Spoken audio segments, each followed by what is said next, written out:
Ce journal vous est offert par le FPI, Fonds des promotions de l'industrie, votre partenaire privilégié pour la réussite de vos projets.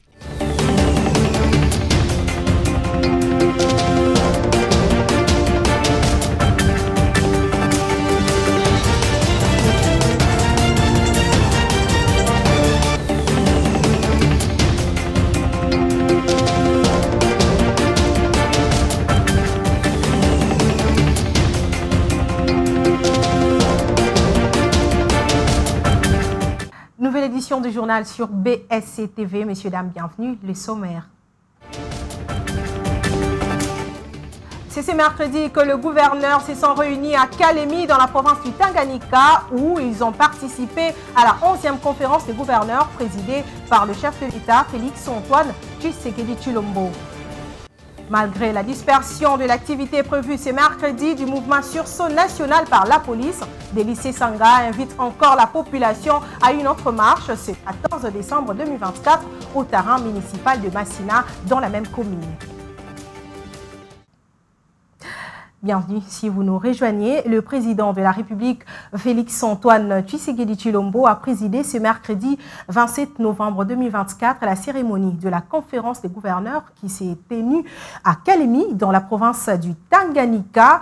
Dans sa prise de parole, le chef de l'État a encouragé les gouverneurs de toutes les provinces à promouvoir l'attractivité des provinces et les climats d'affaires afin de faire de la République démocratique du Congo un pôle d'excellence économique. On l'écoute dans cet extrait choisi par Roger Matadi. Ces lois définissent le cadre légal qui régit les prérogatives et les responsabilités des autorités provinciales et sont supposées favoriser une gouvernance responsable et efficace. Malgré tout, le développement de nos provinces est entravé par plusieurs défis que nous ne pouvons plus ignorer. Parmi eux, l'absence de cohésion institutionnelle entre les gouverneurs et les assemblées provinciales qui limite l'efficacité de notre action sur le terrain. Les tensions récurrentes entre ces institutions, combinées à la fragilisation du pouvoir traditionnel, mettent à mal l'unité et la stabilité de nos provinces. À cela s'ajoute une insécurité persistante, source de crise humanitaire et d'instabilité institutionnelle qui affaiblit le fonctionnement des administrations locales. La gestion opaque des ressources et une allocation inadéquate des budgets d'investissement freinent également la croissance de nos territoires. Par ailleurs, le manque de ressources humaines qualifiées représente un obstacle majeur à la mise en œuvre de nos projets de développement. La qualité du service public provincial souffre notamment du non-respect des droits et devoirs des agents de carrière tels que définis par la loi numéro 16/013 du 15 juillet 2016. Enfin, la gestion des ressources destinées aux projets de développement reste décevante, aggravant le déficit d'investissement dans des infrastructures et des initiatives qui pourraient bénéficier à nos provinces. Cette situation érode la confiance des citoyens envers leurs institutions et retarde le progrès que nous aspirons tous à voir dans nos communautés. Pour surmonter ces défis, il est impératif de bâtir une gouvernance fondée sur la concertation, l'équité et une vision partagée du développement. Les débats sur le changement de la Constitution, on en parle encore dans ce journal, bien que plusieurs membres du Présidium de l'Assemblée, plutôt de l'Union sacrée, se sont prononcés pour. Mais jusque-là, la position de Vital Kamerhe, Jean-Pierre Bemba et Batilou Kwebo, considérés comme les membres clés de ces Présidiums de la coalition autour du chef de l'État, Félix-Antoine Tshisekedi, s'est fait toujours attendre. Roger Matadi a fait une analyse sur cette question que je vous propose de suivre. Depuis que les débats sur la révision ou les changements de la Constitution a atteint un autre niveau, l'UDPS, le parti présidentiel, prône ouvertement pour un changement. Idem pour certains de ses alliés de la mosaïque UDPS, Augustin Kabouya, Christophe Mbosso et Samalou Kondé, autres membres du présidium de la plateforme présidentielle, ont déjà pleinement adhéré à cette initiative du garant de la nation, le président de la République, Félix-Antoine Tshisekedi Tshilombo. Toutefois, la position de quelques poids lourds, membres également du présidium de la coalition autour des chefs de l'État, notamment Vital Kamerhe, Jean-Pierre Bemba et Bahati Lukwebo, ne se sont pas encore prononcés sur cette question. Leur silence est mal perçu au sein de la population qui pense que cela pourrait créer une division ou éclatement de l'union sacrée, car l'INC de Vital Kamerhe, qui reste un acteur clé de l'union sacrée, la prudence est de mise. Aucune ligne claire ne semble encore définie. Quant au MLC de Jean-Pierre Bemba, une réunion s'est tenue dernièrement, mais aucune décision n'en est sortie pour l'instant. Jean-Pierre Bemba a demandé aux membres de son parti d'approfondir la réflexion et de soumettre des propositions. De leur côté, les opposants accusent le président de la République, Félix-Antoine Tshisekedi Tshilombo, de vouloir s'éterniser au pouvoir sur fond des dérives dictatoriales. Dans la même opposition, les nouvelles élans de l'ancien Premier ministre Adolphe Muzito s'est dit favorable, mais à condition que la commission préparatoire de cette initiative critiquée par l'Église catholique et une partie de l'opposition soit chapeautée par un opposant. Changement de la constitution ou pas, c'est quoi l'intérêt du peuple congolais? Attendons voir.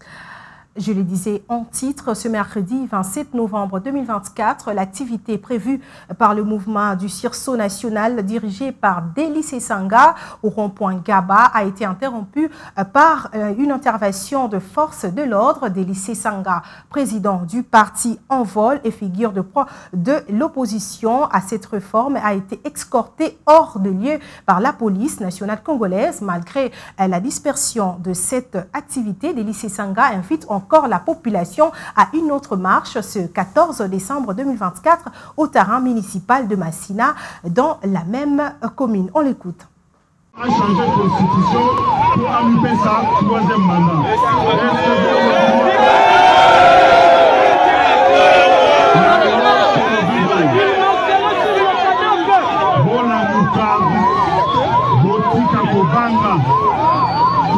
La campagne de sensibilisation côté na Congolais nyonso bate malokola moto moko côté eloko wana babengi changement ya constitution elekate eza boyete bisika bozali boye batetoye na milulu minene le 14 décembre.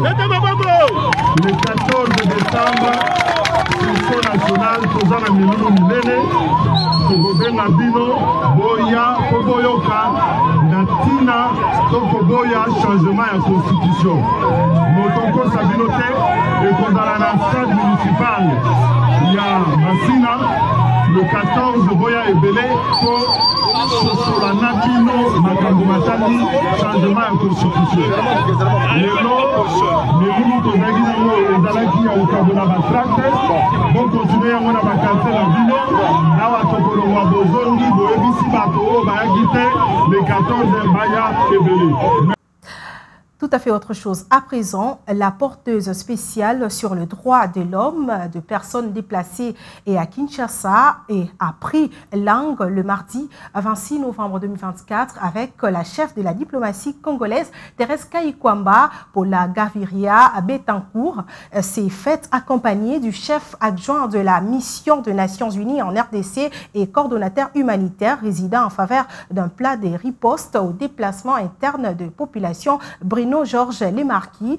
Sa visite à Kinshasa, Goma, Beni et Bunia a pour objectif de renforcer les différents interlocuteurs impliqués dans la question majeure des droits de l'homme. Patricia Bomolo.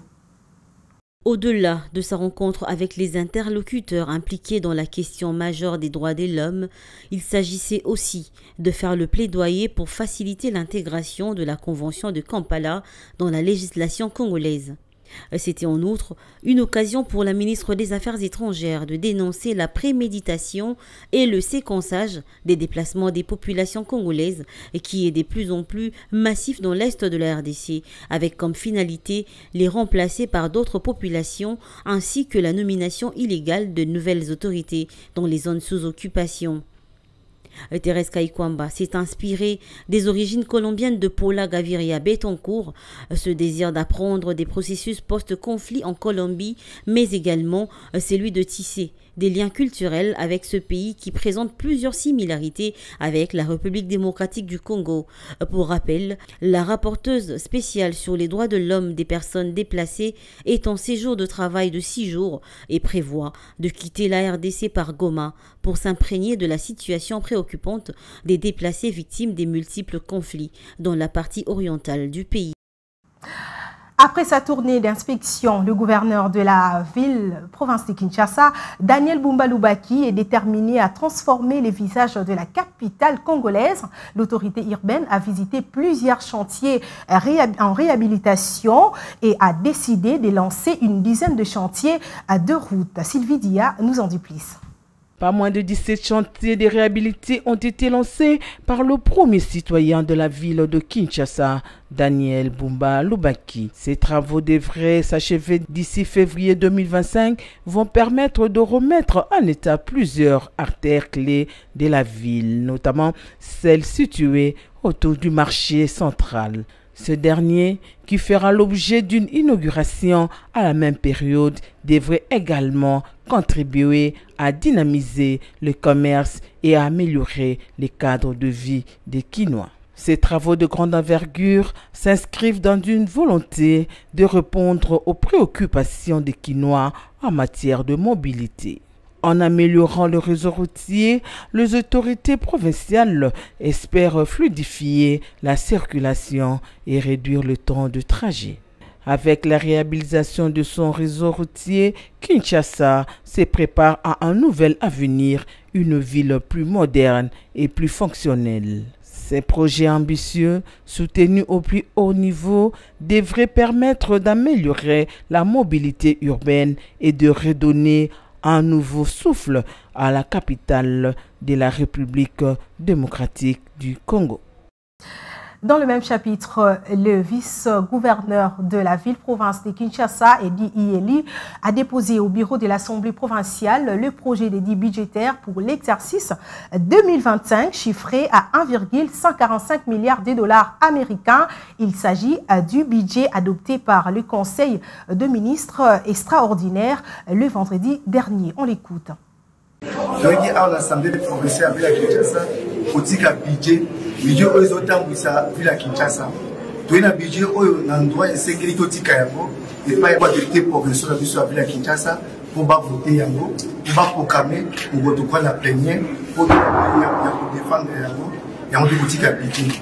Budget les natinanine, ils allaient couper ça, ningisa, l'Assemblée provinciale va payer sa mission, tout le monde s'appelle la Kinshasa. Toye ba kopesa ba tumisala toye ba komisa vie na biso ya Kinshasa na moni ntina po toye ko déposer budget pour lelo pe to respecter délai na biso nyonso na ndenge esengeli po mona mboka Daniel Bumba a déplacer pour représenter na pour déposer budget à l'Assemblée provinciale de Kinshasa. En dehors de nos frontières, le Premier ministre libanais a annoncé que l'armée allait renforcer son déploiement dans le sud du pays frontalier d'Israël dans le cadre de l'application de l'accord de cessez-le-feu ayant mis fin ce mercredi 27 novembre 2024 à la guerre entre Israël et les Hezbollah, sans attendre le feu vert de l'armée libanaise. De milliers d'habitants du sud du Liban et de la Beka dans l'est du pays, autant des bastions des Hezbollah ont commencé à rentrer chez eux. Reportage. Matelas et affaires sur le toit, ces déplacés libanais quittent Beyrouth en direction du sud pour rentrer chez eux. Nous rentrons à Arès. Grâce à Dieu, nous sommes toujours victorieux. Même scène de joie à Gazieh, où des partisans du Hezbollah, drapeaux et portraits à la main, fêtent l'accord de cessez-le-feu, synonyme pour eux de paix retrouvée après 2 mois de conflit intense avec Israël. Nous étions effrayés, plus que vous ne pouvez l'imaginer. Dieu merci, ce qui est arrivé appartient au passé maintenant. Que les martyrs reposent en paix et que Dieu aide les gens à rentrer chez eux. J'espère qu'on va tirer les leçons de la guerre. Un retour commencé dès l'annonce du cessez-le-feu. Sur la route en direction de Tyr, des centaines de voitures ont défilé jusqu'à l'aube. Les bombardements israéliens avaient jeté sur les routes plus d'1 million de Libanais, soit 1/5 de la population. Dans cette région à majorité chiite, le parti politique Amal, dirigé par le président du Parlement, qui a négocié cette trêve, est célébré en héros. Le gouvernement annonce qu'il accompagnera ses citoyens pour leur retour. L'armée effectuera le travail technique pour les avertir et les guider vers les endroits où ils peuvent revenir. Tout cela en l'absence de présence ennemie sur le territoire. Selon l'accord, l'armée israélienne et le Hezbollah doivent se retirer de la frontière d'ici 60 jours pour laisser place à l'armée libanaise. C'est ce reportage de France 24 qui met fin à ce journal, mais avant tout, le rappel des principaux titres. C'est ce mercredi que le gouverneur se sont réunis à Kalemi dans la province du Tanganyika où ils ont participé à la 11e conférence des gouverneurs présidée par le chef de l'État Félix-Antoine Tshisekedi Tshilombo. Vous l'avez suivi dans ce journal, malgré la dispersion de l'activité prévue ce mercredi du mouvement sursaut national par la police, des lycées Sanga invitent encore la population à une autre marche ce 14 décembre 2024 au terrain municipal de Massina, dans la même commune. Fin de ce journal, messieurs, dames, merci de l'avoir suivi, portez-vous bien. Quant à moi, je vous retrouve le mercredi prochain. Demain, retrouvez Sylvie Dia.